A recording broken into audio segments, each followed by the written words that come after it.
안녕하세요, 김효석입니다. 하루 1책, 매일 한 권의 책을 읽어드립니다. 오늘 함께할 책은요, 법륜 스님의 엄마 수업이라는 책입니다. 법륜 스님은 잘 아시죠? 저는 그 힐링 캠프 보면서 참 대단한 분이다라는 생각이 들었어요. 승적이 없으시더군요. 스님인데 승적이 없어요. 그래서 더 자기 자신은 좀 자유롭다 이런 얘기도 하더라고요. 성당에도 자주 가고 교회에도 가고 크리스마스 날 같이 노래 부르고 이런 좀 자유롭게 포교 활동을 하시는 분이에요. 난분이다 생각이 들었습니다. 그리고 즉문즉답으로 유명하신 분이죠. 질문하는 즉시 그때 바로 답을 주는 시원한 해답을 해주시는 분입니다. 그래서 그런지 이 책도 아주 속 시원하게 해답을 줘요. 불교의 원리 원칙, 불교의 포교를 위해서 쓴 책도 아니고요. 살아가면서 우리가 겪어야 되는 것들, 이런 것들을 아주 편안하게 어떤 종교의 힘을 빌리지 않고 어떤 그 진리처럼 이야기를 하는데 그것들이 다 긍정이 되고 시원시원합니다. 여기서 이제 첫 프롤로그 이런 얘기가 있어요. 여자가 아니라 엄마로 산다는 것. 저도 강의할 때 제3의 성이라고 하는데 여자, 남자, 그리고 아줌마 이렇게 얘기하는데 아줌마라는 건 물론 결혼하고 아이를 낳지 않는 아줌마도 있지만 대부분 우리가 생각하는 아줌마는 아이가 있는 엄마로 생각하잖아요. 참 강합니다. 아줌마는 강해요. 그런 면에서 어떻게 아줌마로 살 것인가, 어떻게 엄마로 살 것인가 대해서 잘 나와 있습니다. 보통 보면 이제 부모는 자식을 이길 수 없다 그런 얘기 하잖아요. 자식과 싸워서 이기는 방법이 있습니다. 여기서 제시하는 건 부모가 먼저 정을 딱 끊어버리는 거예요. 그런데 부모는 자녀에 대한 애정과 집착이 크기 때문에 정을 끊기가 힘들잖아요. 누구보다도 자식을 더 잘 알아요. 그래서 그걸 이용하는 거죠. 너댓살 먹은 아이가 엄마에게 저항하는 방법은 이제 떼쓰는 겁니다. 떼쓰기 중에서도 제일 강력한 게 밥 안 먹기죠. 밥 먹다가 숟가락 탁 놓고 가면 엄마는 밥그릇 들고 따라다닙니다. 자, 근데 중학교쯤 되면 애가 밥 안 먹는다고 해서 부모 한번 눈 깜짝하지 않죠? 이때 부모를 꼼짝 못하게 하는 건 이제 집 나가는 겁니다. 그래서부터 부모는 아이 찾으러 정신없이 다니죠. 20살이 넘으면 집 나가는 정도는 이제 안 돼요. 그때는 이제 죽어버리겠다고 엄마를 위협합니다. 그럼 부모는 또 자식에게 지게 돼 있어요. 그럼 어떻게 될까요? 반대로 밥 안 먹는다고 떼쓰면 밥그릇 치워버리고 밥 절대 안 주는 겁니다. 제발 좀 밥 좀 달라고 사정할 때까지 안 주면 아이 버릇 고쳐지죠. 집 나간다 그러면 그래 나가 하고 문 걸어 잠깁니다. 그래야 이기죠. 그게 잘 안 돼요. 그렇게 하면 이길 것 같습니다. 아직 애들이 어려서 저는 밥 안 먹는다고 떼쓰거나 이런 건 없는데 그때 저도 그렇게 해보겠습니다. 아기 이기지 못하는 부모, 자식이 이기지 못하는 부모, 자식 걱정을 놓지 못합니다. 자식이 말을 안 들어요. 공부를 안 해요. 성적이 나빠요. 대학 시험에 떨어졌어요. 이렇게 하시는 분들 많죠. 그래서 이 아이에게 문제가 있는데 어떻게 하면 고칠 수 있을까요? 이렇게 물어봅니다. 뭐라고 대답할까요? 네, 답은 아시죠? 부모부터 고쳐야 된다 얘기를 하죠. 다 아이의 문제라고만 생각하는데 사실 부모 문제죠. 아이는 누구 유전자를 받고 태어났을까요? 엄마 아빠 유전자 받았잖아요. 밖에서 드러나는 모습이 엄마 아빠 중에 누군가를 조금 더 닮았다고 해서 그걸 보고 엄마 닮았다, 아빠 닮았다 말하지만 몸 전체 구성을 볼 때 절반씩 닮았다고 할 수 있어요. 가끔은 엄마에게 없는 것, 아빠에게 없는 것이 아이에게 나타나기도 합니다. 유전자가 밖으로 전부 드러나는 게 아니라 잠재된 것도 있어서 그게 후손에게 나타날 수 있잖아요. 아이는 그럼 유전자인 부모만 닮았을까요? 병원에서 아이가 바뀌어서 10년이 넘게 키웠다면 아이의 생각이나 행동은 낳아준 부모를 닮을까요? 길러준 부모를 닮을까요? 당연히 길러진 부모를 닮습니다. 생물학적 유전자는 물려받지 않았지만 음식 먹는 습관이나 생각하는 방식이나 말하는 버릇 이런 게 모두 길러진 부모 닮잖아요. 그러니까 엄마라는 말은 낳은 사람이도 있지만 정확하게는 기른 사람을 의미합니다.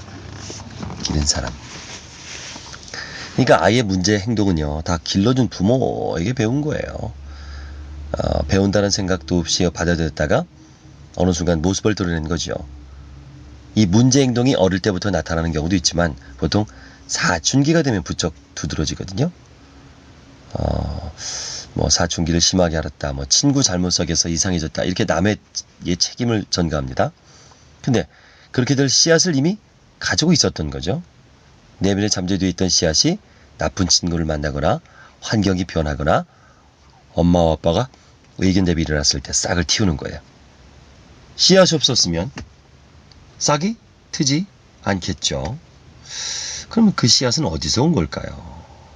흔히 그 업은 한 개인이 스스로 짓는다라고 생각합니다. 하지만 좀 더 정확히 표현하면 어린 시절에 형성되는 업은 아이가 짓는 게 아니라 부모, 특히 엄마로부터 주어지듯이 본받아 형성됩니다.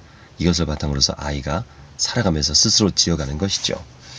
그래서 만약 지금 내 자식이 사랑스러운 아이가 아니라 왼수처럼 느껴진다면 바로 부모, 그중에 기른 엄마가 뿌린 씨앗의 결과임을 바로 알아야 됩니다.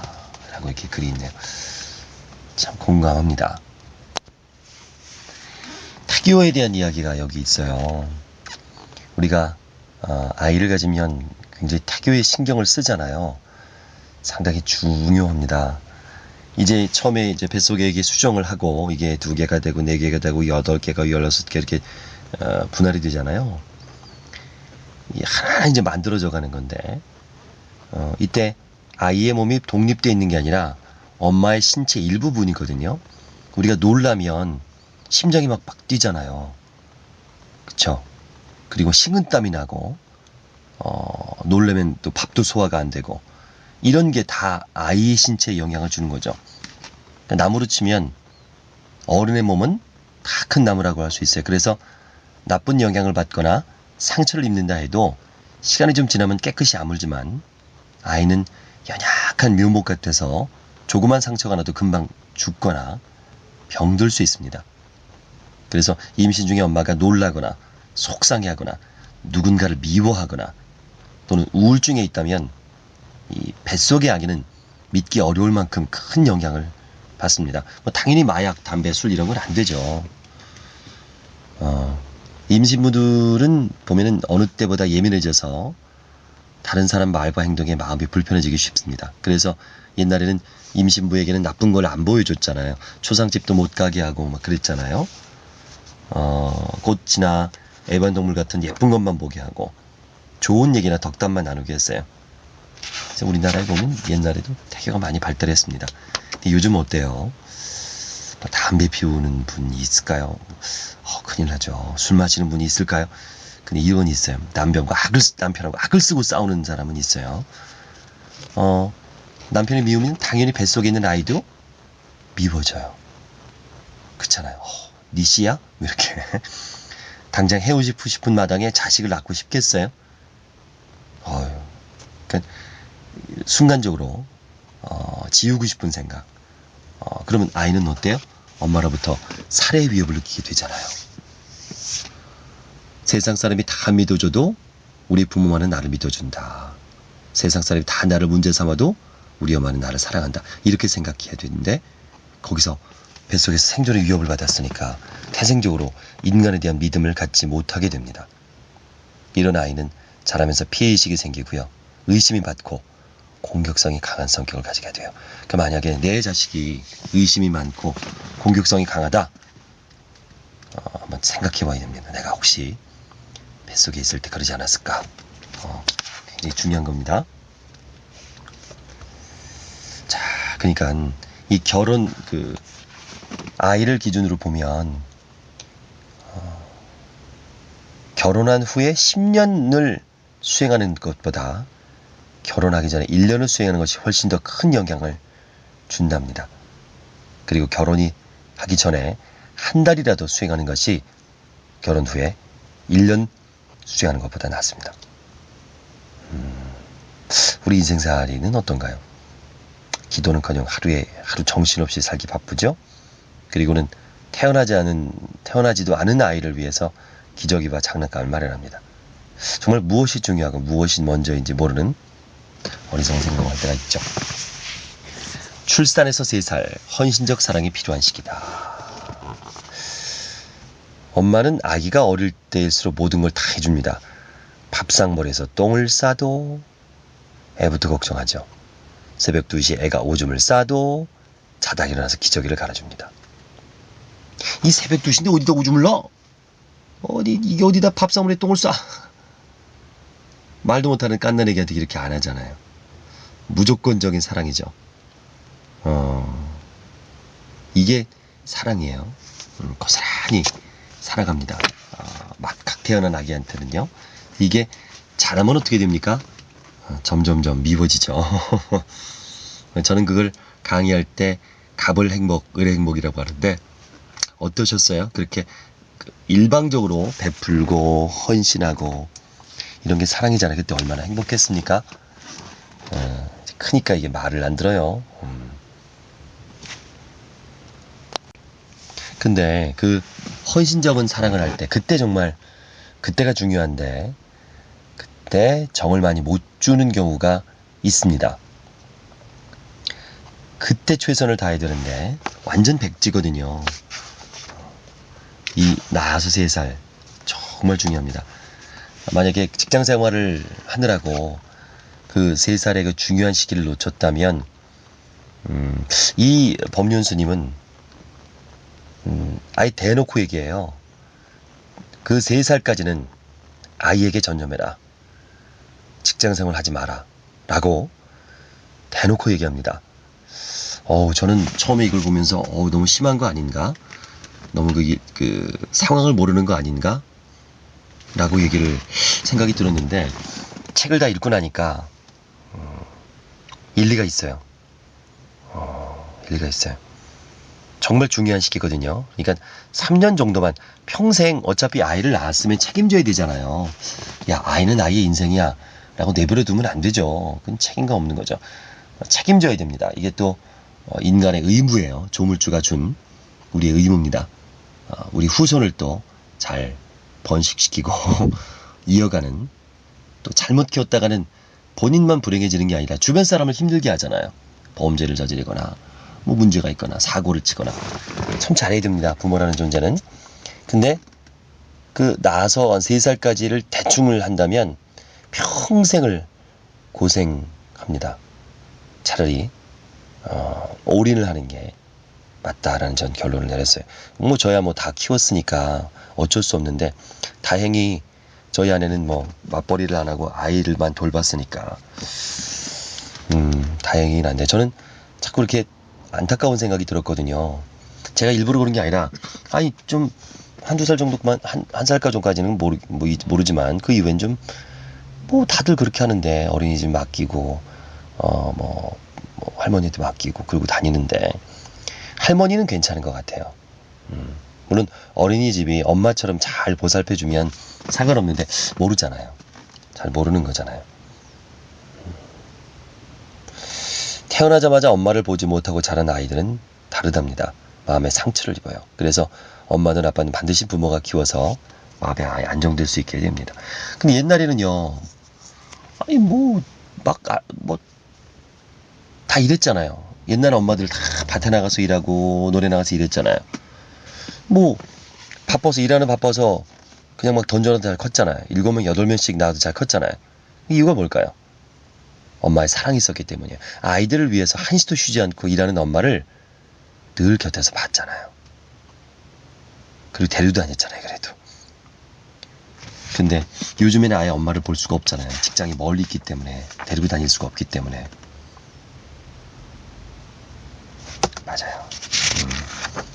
아직 결혼을 안 하신 분들, 또는 아이가 어린 분들은요, 이 책을 읽고 심각하게 생각해 볼 필요가 있습니다. 제가 설명을 잘 못한 걸 수도 있어요. 하지만 일리가 있습니다.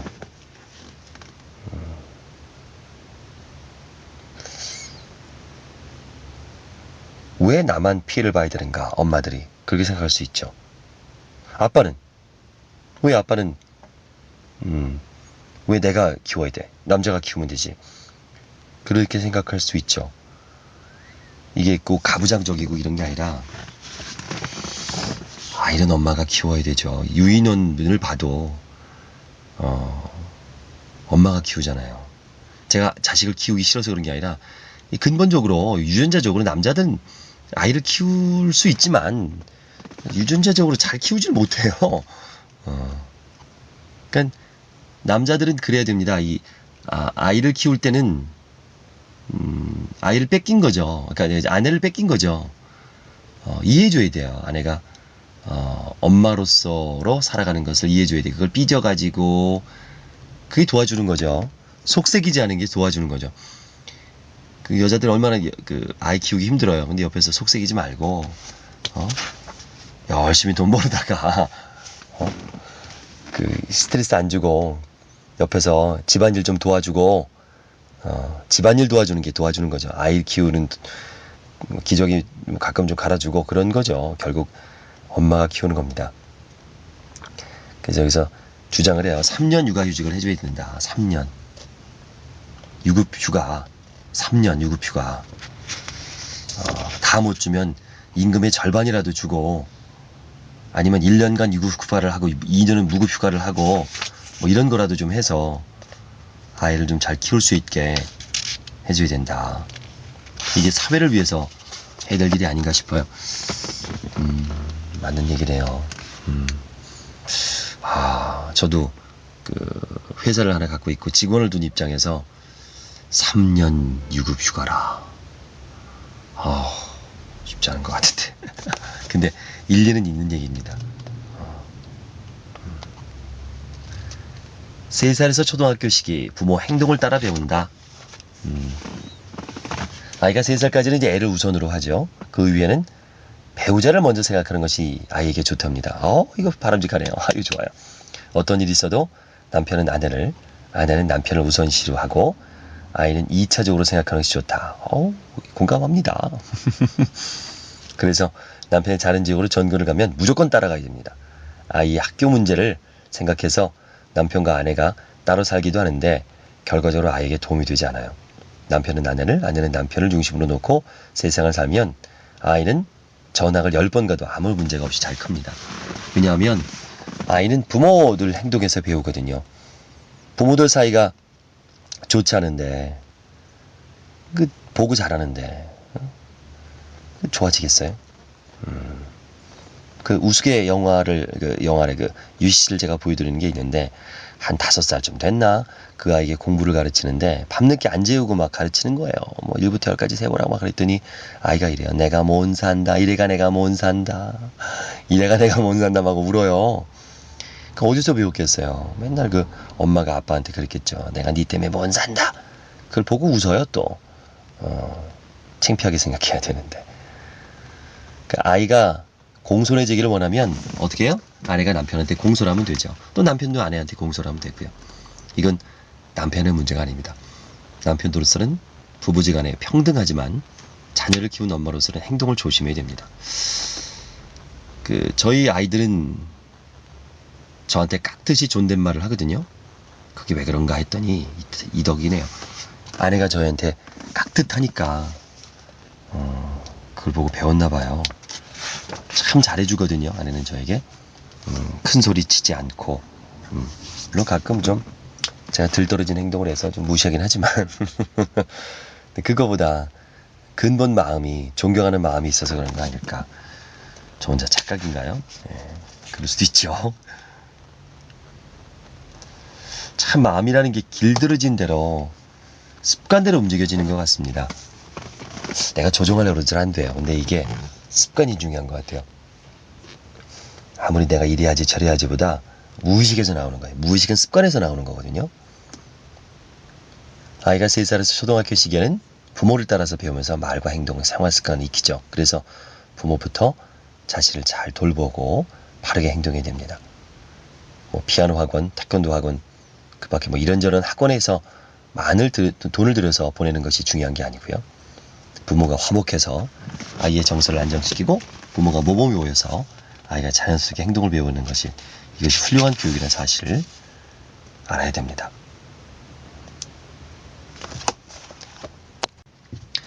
아이가 커서 사춘기가 됩니다. 저희 딸도 지금 사춘기인데요. 주의 깊게 봤습니다. 예전에 제가 소개해드린 아이의 사생활이라는 책도 사춘기의 특징에 대해서 나오죠. 어릴 때와는 달리 이제 감정과 생각이 자아를 중심으로 다양하게 일어납니다. 인생을 회의적으로 생각하기도 하고요. 공부를 하다가 안 하기도 하고, 또 죽고 싶다는 생각도 하고, 슬퍼하기도 하고, 이성에 대해서 눈뜨기도 합니다.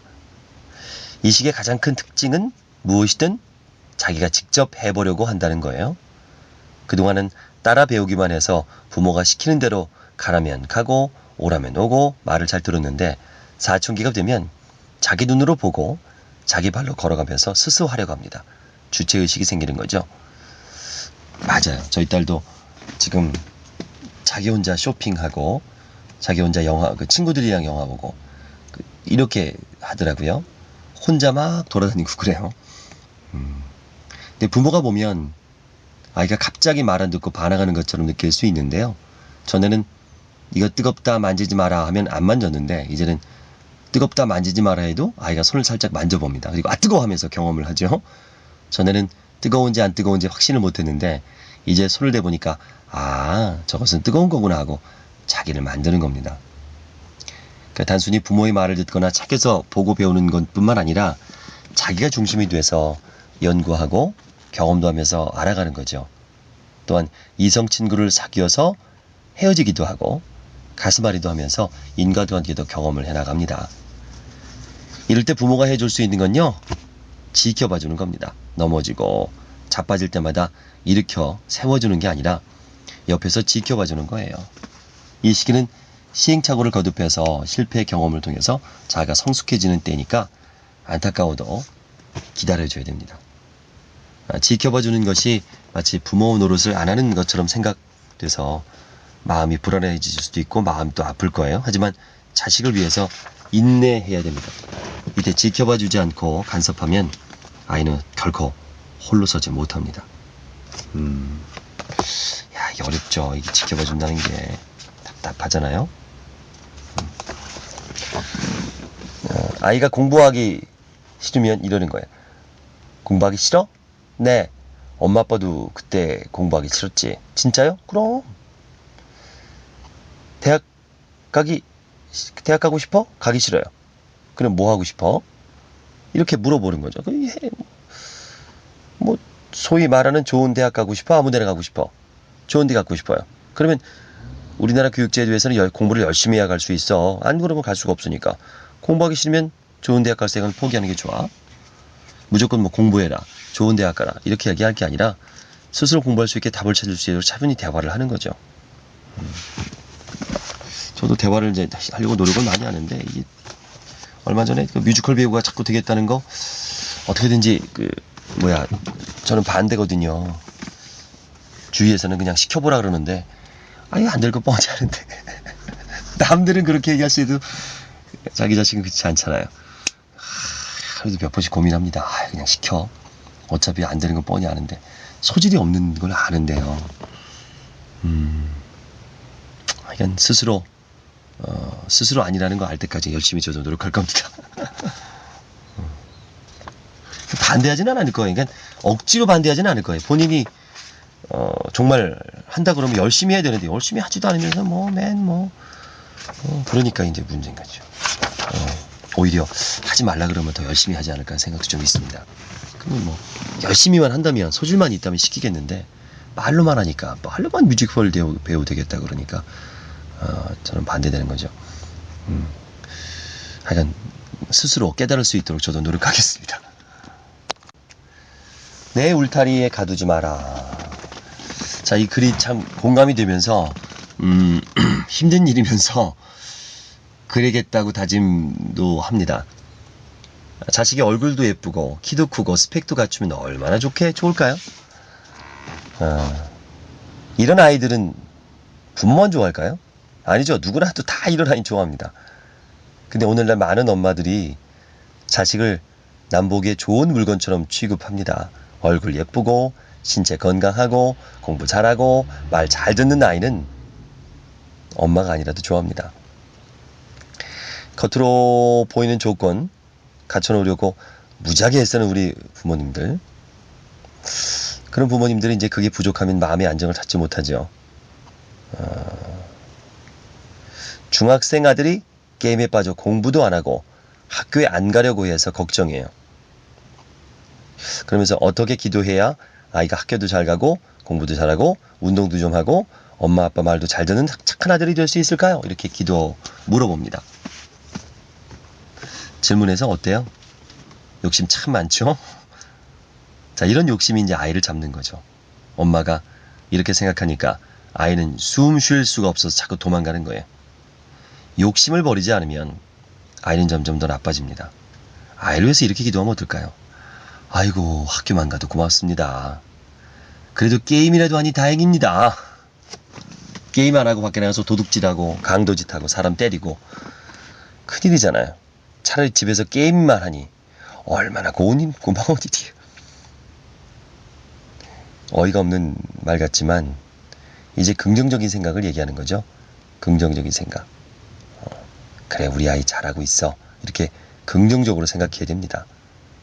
엄마가 내 아이가 그랬으면 좋겠다는 울타리를 쳐놓고 아이에게 그 안에서만 놀라고 요구하는데 그건 불가능합니다. 지금 아이가 사춘기잖아요. 이때는 자기 마음대로 해보고 싶어하는 시기인데 엄마가 그걸 무시하고 가두려고 드니까 도망가는 거예요. 아이가 게임에 빠지는 것도 하나의 도망이고 저항입니다. 엄마에게 이런저런 말을 해봐야 안 먹히니까 게임에 빠지는 거죠.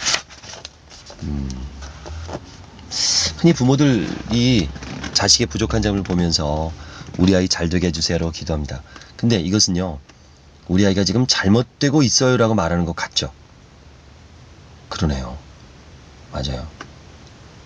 여기에는 우리 아이가 잘 안 될 거라는 전제가 깔려 있어요. 우리 아이 잘 되게 해주세요. 안 될 것 같으니까 잘 되게 해달라는 거잖아요.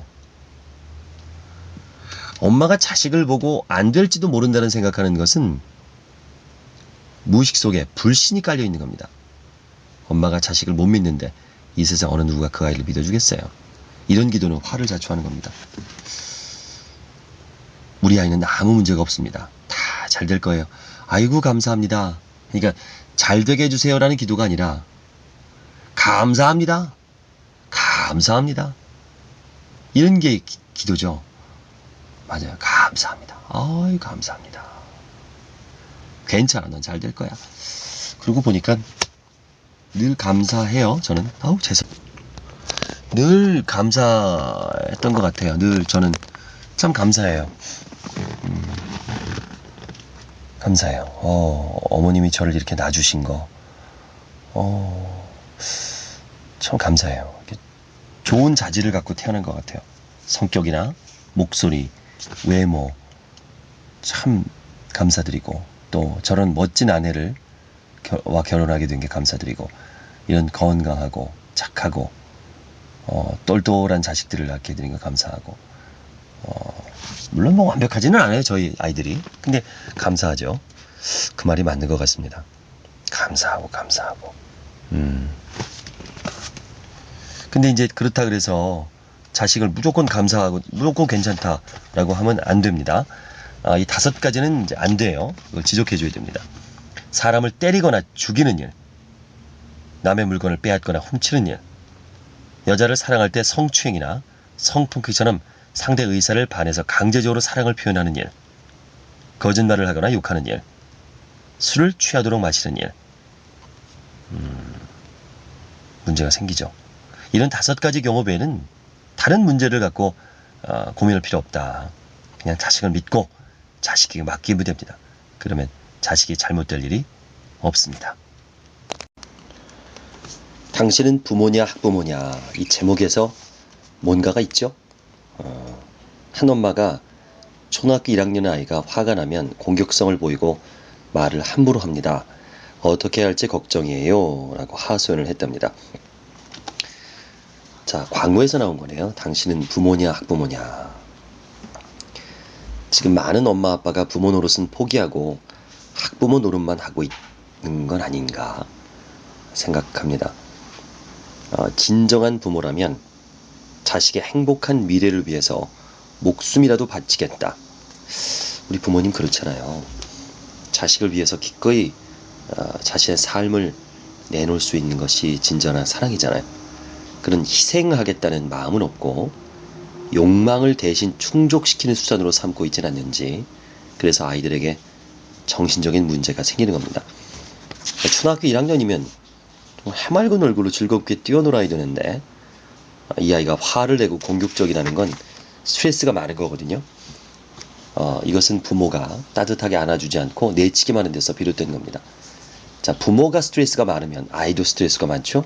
그 스트레스는 대부분 원인이 남편에 대한 불만에서 시작될 가능성이 커요. 남편에게 화가 나니까 살림도 하기 싫고 아이가 다가오는 것도 귀찮고 짜증내고, 그래서 아이에게 함부로 대한 거죠. 아이들은 부모의 행동에 굉장히 민감합니다. 부모가 행복하면 아이도 행복해하고요. 부모가 불행하면 아이도 불행해집니다. 엄마 아빠가 아이들이 없을 때만 싸운다고 해도 아이가 모르는 게 아니거든요. 하루 이틀은 몰라도 몇 년씩 지속되다 보면 아이도 집안의 분위기를 눈치챕니다. 오히려 아이들은 더 빠르게 감지를 하죠. 왜냐하면 아이들은 촉수가 부모를 향하고 있기 때문입니다. 부모의 감정이 어떤 상태인지 빨리 느끼거든요. 그래서 부모들이 형식적으로 애들 보는 앞에서 싸우지 말자 이렇게 얘기하는데, 그런다고 해결되는 게 아닙니다. 안 싸워도 벌써 분위기가 싸하잖아요. 그걸 알아요, 애들이. 기본적으로 다정하면 가끔 싸우는 일이 벌어지더라도 큰 상처는 안 돼요. 근데 늘 냉랭하면 이제 이게 상처가 드러나게 돼 있어요. 근데 아이들이 크는데 아빠보다 엄마의 비중이 훨씬 크죠. 이런 비중은 어릴 때일수록 더 크게 차지를 하는데요. 남자는 큰 영향을 주지 못합니다. 엄마들 입장에서야 의무와 책임에 대한 부담으로 불평등하다고 생각할지 몰라도 실제로 이런 헌신적인 사랑 때문에 아이들은 아빠보다 엄마를 더 따르고 찾는 겁니다. 늘 보살펴주고 안아주었기 때문에 엄마를 그리워하거나 또 그리워하고요. 놀라거나 넘어져도 보통 아빠하지 않고 엄마하고 부르잖아요. 아이에게 엄마는 자신을 보호하고 지켜주는 수호신인 겁니다. 소원 성취 수능 기도문 참 재밌어요. 옆집 아이 공부 잘하게 해주세요. 이게 말이 돼? 아무리 그래도 그렇지. 이건 좀 심하지 않냐 생각이 드는데, 이 책을 읽다 보면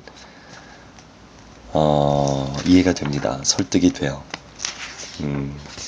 우선 우리 아이 대학 붙게 해주세요. 우리 아이 대학 붙게 해주세요. 이렇게 기도하잖아요. 이렇게 기도하면 번뇌가 생길 수밖에 없습니다.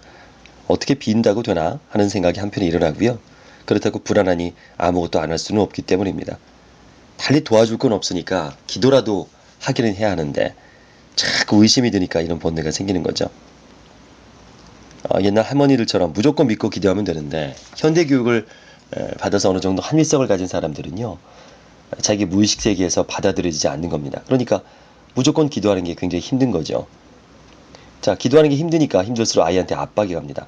내가 이렇게 하는데 너는 뭐 하냐? 이런 생각이 일어나고요. 남편한테도 불만을 해요. 나는 자식을 위해서 기도까지 하는데 당신은 애가 고3인데 술 마시고 늦게 들어와? 뭐 이런 마음이 들어서 이 기도가 오히려 화근이 되는 경우들이 생겨요. 그러니까 아이가 공부할 때 부모도 자신에 대해서 공부를 하는 거예요. 아이는 방에서 공부하고 엄마는 옆에서 기도하고, 엄마가 기도하다 힘들면 아이도 공부하다 힘든 줄 알게 되죠. 아이가 공부하다가 나왔을 때 엄마가 기도하고 있으면 아이가 자극을 받아서 다시 공부를 하겠죠. 아이 공부시키고 싶다면 엄마가 먼저 공부하는 겁니다. 엄마가 마음 공부를 해야 어떤 상황이 벌어져도 아이와 대화가 되고 편해지는 거죠. 그러면 아이에게 범례가 되는 일이 일어나지 않고, 어떤 일이 생기더라도 엄마가 아이에게 버팀목이 되줄 수 있습니다. 기도를 할 때는요, 빈 마음으로 소원을 빌어야 돼요. 욕심으로 하면 애만 쓰게 되고 힘이 별로 없죠. 딱 100일 동안만 먼저 나를 비우는 기도를 하는 겁니다. 소원을 빌더라도 욕심 없는 빈 마음으로 소원을 빌어야 힘이 더 있는 거잖아요. 욕심, 로또 되게 해주세요, 로또 되게 해주세요. 이건 뭐 기도가 아니죠. 그래서 수능 기도할 때는 내 아이 시험 잘 보게 해주세요. 이렇게 빌면 효용이 없답니다. 부모에게 욕심이 가득하기 때문인데요. 그렇다면 아이들 수능 기도는 어떻게 하는 것이 효과적일까요? 방법이 아주 쉬워요. 우리 아들은 성인입니다. 공부 잘하는 것은 다른 아이에게 양보할 겁니다. 그러니 옆집 아이 시험 잘 보게 도와주세요. 그러다 남는 게 있거든 그때 저희 좀 도와주세요. 이렇게 여유를 갖다는 거죠. 뭐 진짜 이렇게 하라는 건 아닌 것 같고 좀 마음의 여유를 가지고 기도하는 거예요. 그러면 그 기도는 성취될 확률이 높아집니다. 그럴 것 같아요. 저도 이 108배를 하는데요. 매일 하려고 노력합니다. 물론 가끔 빼먹는 것도 있지만 거의 뭐 하려고 하고 뭐 거의 합니다. 근데 매일 한 번도 빠지지 않는다는 게 이제 거짓말이니까 그런 얘기를 하는데 저는 그냥 사실 운동으로 하는 거거든요. 천주교 신자라서 뭐 어디 뭐 기도하고 그런 마음이 아니라 그냥 운동 삼아 하는데 하다 보면 마음이 안정되고 쭉 자신을 돌아보게 되는 것 같아요. 여기 글 보면 3000배보다 마음 한번 숙이는 게 낫다. 이런 얘기가 있어요. 참회라는 거. 그러니까 그 기도를 한다는 건 이제 참회를 해야 되는데 3000번 기도하는 게 중요한 게 아니라 한 번 참여하는 게 더 중요하다는 얘기예요. 내가 어리석었구나. 내가 잘못했구나. 이렇게 뉘우치는 것을 말합니다. 참으로 내가 어리석었구나. 내가 잘못했구나 하는 마음이 들면 고개가 저절로 숙여지거든요. 여기서 참 그 공감되는 아주 좋은 얘기가 있어서 전해드립니다. 우리 몸동작 한번 보세요. 둘이 누워서 얘기하면 어떨까요? 보통 저도 아내랑 이렇게 침대맡에서 이렇게 돌아 누워서 얘기하면 편안하니까 좋은 대화가 나와요. 그러다가 갑자기 뭐? 그게 아닌데 뭐라고? 하면 어떻게 벌떡 일어나죠. 논쟁이 생기면 벌떡 일어나 앉아요. 희한해요. 의견 충돌이 심각해지면 계속 앉아서 얘기합니다. 어떻게 될까요? 이제 일어서죠. 일어섭니다. 벌떡 일어서요. 둘이서 서서 대화를 하는데 계속 의견이 안 맞으면 고개를 쳐들고 합니다. 그렇죠? 숙이지 않죠? 고개를 쳐들어요. 점점 올라가죠. 내가 옳다는 것을 아집이라고 하는데요. 내가 옳다는 생각이 강하면 강할수록 누워있던 몸은 앉게 되고 앉아있던 몸은 서게 되고 선 몸은 고개를 쳐들게 되고 어깨와 목에 힘을 주게 되고 눈은 부릅뜨게 됩니다. 이게 몸에서 나타나는 동작이에요. 내가 옳다고 하는 생각이 강하면 강할수록 이렇게 되죠. 그런데 고개를 쳐들고 싸우다가도 내가 잘못 생각했네 하는 마음이 들면 치켜둔 눈이 어떻게 되죠? 약간 눈이 내리깔리고 좀 더 잘못했다 싶으면 고개가 숙여지고 좀 더 잘못했다 싶으면 허리가 숙여지고 더 잘못했다 싶으면 무릎을 꿇게 되고 더 잘못했다 싶으면 이마를 땅에 대고 죄송합니다. 죽을 죄를 졌습니다. 라고 하게 되죠. 이 절이라는 게 참회군요. 저는 그냥 했는데 몸에 좋다 그래서 뉘우친다는 표현입니다. 뉘우치는 마음 없이 절만 하는 것은 허리 운동이에요. 다리 운동이고 이것은 참회하고 아무 관계가 없습니다. 그러니까 절을 할 때 이거 죄송합니다. 제가 잘못했습니다. 라는 마음으로 숙일 때 나타나는 동작이 무릎을 꿇고 머리를 땅에 조아리는 소위 말하는 오체투지입니다. 몸의 5부분을 땅에 대는 거죠. 그렇구나. 예. 그래서 제가 어제 오늘 이런 마음으로 108배를 했습니다. 자기를 내려놓는 것. 자기를 내려놓는 것. 그럴 때 자기를 돌아보게 되고 주변 사람들이 이게 피해를 주지 않죠. 저도 본의 아니게 살면서 피해를 줬더라고요. 피해를 줬어요. 나만 잘하면 되는데 뭐 어때? 쇼 호스트 할 때도 굉장히 열심히 했거든요. 1등하고 막 그랬는데 그게 저는 동료들에게 피해가 되는지를 몰랐어요. 그땐 몰랐어요. 나 때문에 힘들어 한다는 걸. 그럼 열심히 하지 말란 말이야? 대충 하란 말이야? 이런 게 아니라 너무 나되니까 너무 튀니까 다른 사람들이 못 쫓아오잖아요. 거기에 대한 상처, 이런 부분들을 몰랐어요. 좀 더 겸손했어야 되는데, 열심히 하는 건 좋은데 겸손하지 않았다는 거, 그거를 많이 요즘도 반성하고요. 요즘에는 노력합니다. 겸손하려고, 나 때문에 상처받지 않게 하려고 108배를 해서 그런가? 여러분도 108배를 하세요. 참 좋습니다.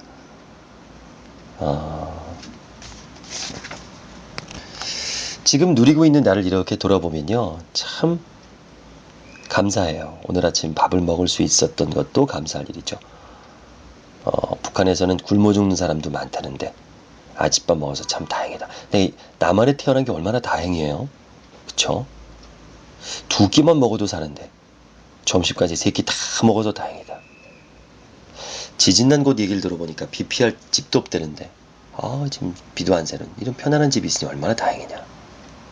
지금 자기가 누리고 있는 것에는 기쁨 재발견, 참 다행이죠. 뭐 남편이, 자식이 내 맘대로 안 되고 욕심이 생기고 뭐 그렇죠. 그러다 보면 이제 불만이 생기고 귀찮고 그러는데 항상 감사하는 거죠. 저녁에 눈 감으면 사실 죽은 것 같잖아요. 아침에 눈 못 뜨면 죽는 거잖아요. 아침에 눈을 떴을 때 갱에 갇혀있다 살아나온 칠레 광부처럼 기뻐해야 되고, 와 오늘도 살았네? 이러면서 펄쩍펄쩍 뛰는 겁니다. 그러면 인생의 고민도 다 해결되죠. 야, 뭐 펄쩍펄쩍 뛸 것까지는 없는데, 얼마나 좋아요. 얼마나 좋아요. 예, 내가 갈 직장이 있고, 그쵸? 수입이 있고, 뭐 직장이 없더라도 내가 하고 싶은 게 있고, 내 가족이 있고, 친구가 있고. 자, 이 책의 결론 그렇습니다. 엄마가 행복해야 자식도 행복하다. 엄마가 바뀌면 아이도 바뀐다. 아이를 위해서 기도하지 마시고요. 엄마, 자기 자신을 위해서, 자기 자신을 위해서 기도하시고, 수행하시고, 그리고 엄마가 바뀌면 정말 아이도 바뀝니다. 자, 엄마를 바꾸게 만들려면 남편이 노력해야 됩니다. 모두 다 노력해야겠죠? 자, 이 베스트셀러예요. 뭐 어마어마한 지금 판매를 올리고 있는데, 엄마 수업, 법륜 스님의 엄마 수업 꼭 읽어보시기 바랍니다. 엄마가 아니더라도 아빠들도 이 책을 꼭 읽어보시기 바랍니다. 듣자마자 사고 싶은 화법을 제가 직접 만들어 드립니다. 010-4274-1163, 010-4274-1163으로 문자 주세요.